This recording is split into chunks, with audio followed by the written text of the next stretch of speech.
someone harms you and then attacks you for how you respond to their harm, that is another common adult bullying tactic called DARVO. I bet you have experienced this at work. I'm Dr. Ariana Kolschman. I research the unwritten rules of work for the working class and neurodivergence, as well as intersections of race and gender. And when you don't know the unwritten rules of work, there can be a lot of bullying. White-collar bullying is very subtle. It's different than what we think of as bullying, which is part of why people just roll their eyes and say, get over it. It's just like that's something childish. White-collar bullying is subtle. It often revolves around trying to ostracize somebody. I talked about that in part 1 of how adults bully. But it's also in regulating how you can respond to everything.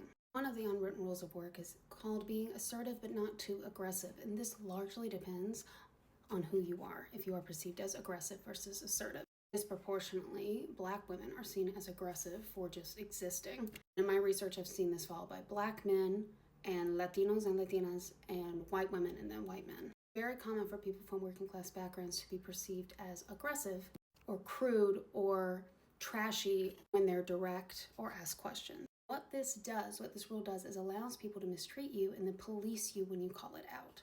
Oh, wow, you're too emotional, you're too aggressive, you're too rude, you have no emotional regulation. This is called DARVO, deny, attack, reverse victim, and offender. It's a form of gaslighting and manipulation. And it's the neurodivergent in me can't help but see the short-sightedness of it, of if that person is being aggressive and that person doesn't have emotional regulation, then what do you call it when you, who started the incident, did?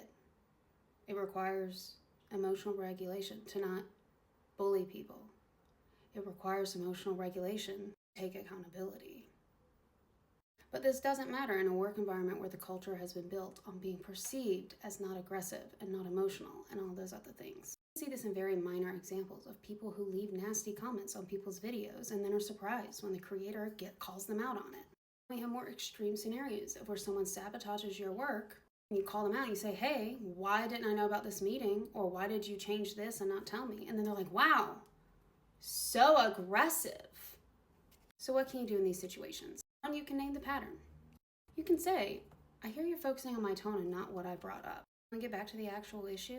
That's risky, but if you want to be direct, you can. I recommend this mostly if that person doesn't have power over you, usually with another colleague. 2, and you should always do this anyway, document everything. That's why I'm doing a course on workplace bullying right now, and Module 2 focuses entirely on how to document correctly.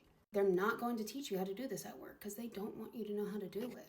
3, recognize this is signs of a toxic system, and this is also a sign of a place that is not going to value the quality of your work if it is that focused on optics, valuing one tone of voice. If you're more interested in protecting toxicity than resolving things and moving forward, it's not going to be a place with a lot of innovation either, because innovation requires people with different perspectives to speak up. If you've been in this situation, I'm curious what you have done in response and how that has worked out for you. Let me know in the comments. And if you're interested in learning more about how to navigate workplace bullying, Module 5 is this Tuesday, tomorrow, 5 p.m. Eastern Standard Time, 10 p.m. British Summer Time. We're talking about bystander interventions for when you see someone being bullied. Because when you see something and you don't intervene, don't be surprised when you're the next target.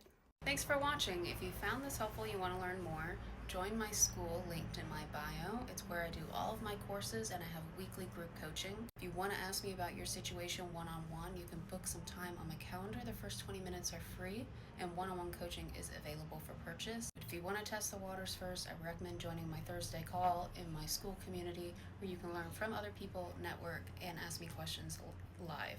Leave a comment if you'd like to see a video about a particular topic or a course in my school.